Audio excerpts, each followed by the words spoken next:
The T-Series tactical droids were mechanical masterminds of the Separatist war machine.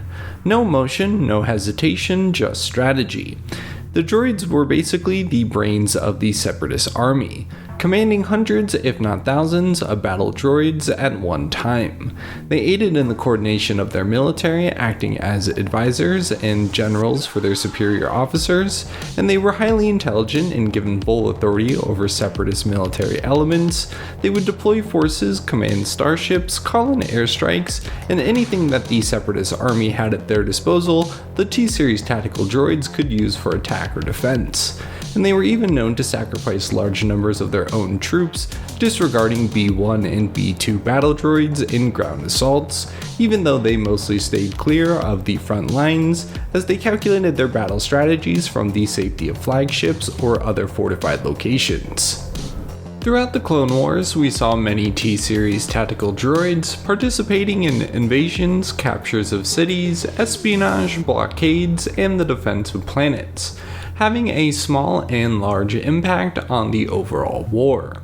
And at the start of the Clone Wars, the T-Series droids had an immediate impact on the invasions of Christophsis and Ryloth. The personal assistant to Count Dooku, TA-1313, intercepted a coded transmission between the Jedi High Council and Senator Bail Organa about the recent invasion of Ryloth. This gave Count Dooku the whereabouts of the Senator, Jedi, and the Republic's next move in the war and politically. And of course Dooku had TA-1313 relay this message to the Trade Federation. And the T-Series droids quickly showed their worth and technological dominance early in the Clone Wars.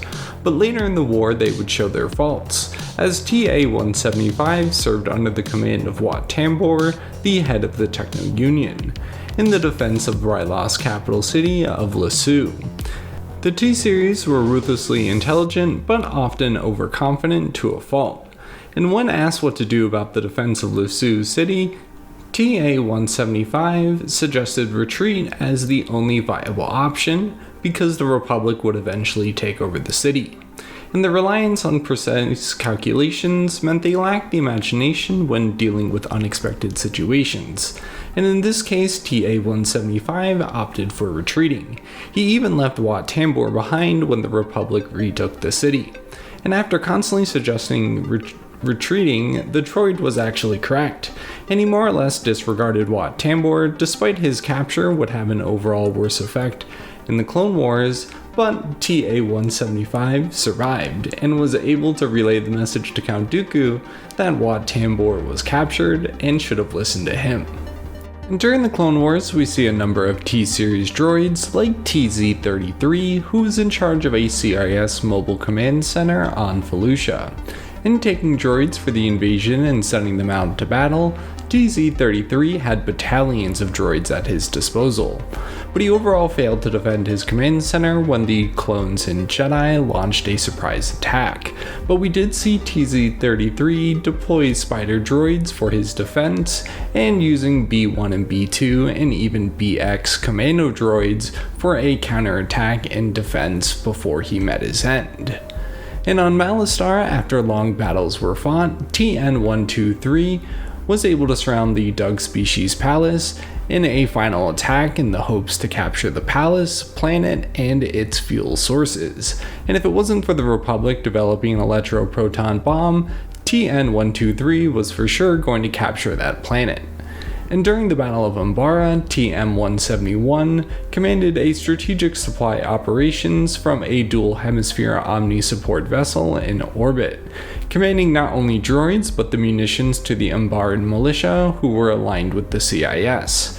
And TM-171 set up a blockade around the planet with warships that overall protected his support vessel. And the blockade not only slowed Republic forces getting to the ground, but it also meant that TM-171 could resupply critical defenses on the planet's surface. And if it wasn't for the clones destroying the ship from the inside in a Hail Mary, Umbara would have fallen to the CIS under the command of TM-171. And TI-99 served aboard the Providence-class dreadnought the Invincible, where he assisted in maintaining the Separatist blockade of the planet Christophsis, and he was under the command of Admiral Trench. And in this case, TI-99 was no more than an assistant to Trench, giving updates on battle reports and statuses, and any extra input TI-99 gave to Trench, it was immediately shot down. At the Battle of Quell, TF-1726 commanded his own Munificent-class star frigate, where he defeated General Ayla Secura and Anakin Skywalker in their own Venator, in this rare naval victory for the tactical droid. And TX-20 was assigned to Wat Tambor during the invasion of Ryloth, conquering the city of Nabad easily with his droid forces. And his battle tactics to stop the Republic from advancing involved using the captured Twi'leks as a living shield to prevent the Republic from launching an attack against the droid forces. He established a Separatist command center in the city and defended it with J-proton cannons pointed at the hostages. And TX-20 was defeated in a Republic counterattack when the prisoners rebelled against him, overwhelming the droid and unable to make decisions. He was ripped apart limb by limb by the Twi'lek prisoners. And TJ-55 led a full battalion of B-1 battle droids during the Battle of Christophsis, where he participated in an ambush against entrenched Republic forces on the basis of information provided by a traitor in the clone troopers' ranks. And TJ-55 was eventually killed, and his brain contained the data to find the signal that was transmitted between the enemy terminal and inside the barracks and exposing the traitor. And the T-Series quickly showed their faults. When faced with challenges and variables they have not seen before, they were not quick to adapt, only overthinking and assuming that their tactics were the best and they could not be beaten. And if they were defeated, their brains contained valuable and sensitive CIS tactics and communications that could be easily spliced and used against them. So the T-Series droids can be seen doing a variety of tasks for the Separatist Alliance besides military command and tactics. Defense of critical Separatist locations were a popular task for tactical droids. K2B4 served in second command to OC Sobek, who headed the Confederacy's Citadel prison on the planet Lola Seu. Activating and deploying the prison's security defenses, K2B4 was also put in charge of the planetary blockade. And TX-21 served Pago the Lesser during the Clone Wars and was stationed at his main factory on Geonosis. And of course he was in command of the defense of the droid factory during the second invasion, but before his intelligence was put towards factory output and advising Pago the Lesser. And TV-94 assisted General Grievous as he was in charge of a Separatist fleet and General Grievous's flagship, and TV-94 was also tasked with protecting the Jedi hostage Eeth Koth on General Grievous's flagship, where his only defense was deploying more droids, and when he was met by the Jedi, he was killed. And TV-94B was assigned to General Grievous as a replacement for TV-94, and he oversaw the space blockade during the Battle of Camino. And TJ-912 was a feminine tactical droid assigned to Asajj Ventress, who commanded her own light frigate during the Battle of Sullust, and was quick to comply when Count Dooku ordered the ship to be destroyed, and TJ-912 ordered a droid bomber to fly into the hangar, destroying herself and the ship. And TR-350 was a T-Series droid assigned to Dr. Nuevo Vindi at his secret lab on Naboo. Assisting the Doctor with his experiments and scientific data analysis, he was caught while on patrol, so this tactical droid was certainly out of line in comparison to his comrades, and being underutilized in many ways, like being sent out on patrol. So this shows us that the T-Series droids did a number of different tasks for the Separatist Alliance, but again their main purpose was to command battle droids. And there are numerous other T-Series tactical droids we can see during the Clone Wars.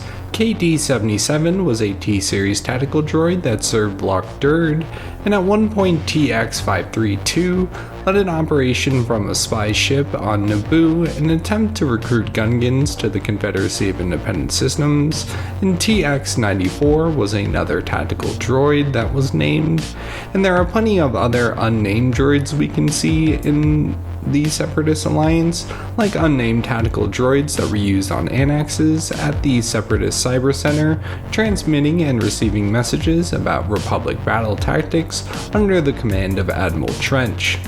An AT-series tactical droid was also stationed on Krios under the command of the Zygerian slaver Darts Nar.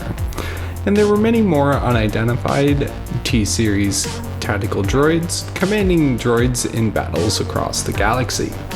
By the end of the Clone Wars, most of the Separatist droid army was remotely shut down and scrapped. And with the Republic's clone troopers now serving the Empire, the intelligence that the tactical droids possessed regarding how to defeat them became very valuable. How to hack transmissions, form battle tactics, and know your opponent's movements, this is what the T-Series tactical droid was designed for, so now it needs to be scrapped. And a special facility on Corellia was designed to destroy and wipe the droid's memory. And I think it's pretty interesting that the T-Series droids were so valuable that they had to have specialized scrapyards to get rid of them so they weren't sold on the black market. And some of the T-Series droids did survive the scrapping and shutdown protocol, but not for long. One T-Series tactical droid bypassed its shutdown protocol on Desix, where it served Tawny Ames and her Separatist holdout. And the battle droids were kept alive after the end of the Clone Wars, but were soon and quickly defeated by the Empire and scrapped. And TJ-11 was a T-Series tactical droid that was refurbished by the Imperial Intelligence during the Galactic Civil War, and it was tasked with capturing the Alliance intelligence frigate, the Shadow Raptor. It's a pretty interesting story and use for the T-Series tactical droid, and I haven't found any repurposed T-Series tactical droids like service or protocol droids into the Imperial era, so the T-Series tactical droid lived and died in the Clone Wars, being second in command to advisors such as Count Dooku, General Grievous, Asajj Ventress, Poggle the Lesser, Wat Tambor, Admiral Trench, and other Separatist generals. The T-Series tactical droids were developed by the Backoid Combat Automata and were a testament to technology and the superiority of the technology of the CIS. These droids could command thousands of battle droids, each with its own battle tactics and plans, command and oversee naval combat and blockades, intercept, decipher, and slice data, allowing them to communicate quickly to the front lines or to high commands. As they were servants and assistants to data analysis, they could conquer and command all without ever firing a blaster. And with that, that is the T-Series tactical droids in the Star Wars universe. Let me know which ones I missed, comment down below, subscribe if you'd like, and until next video, goodbye.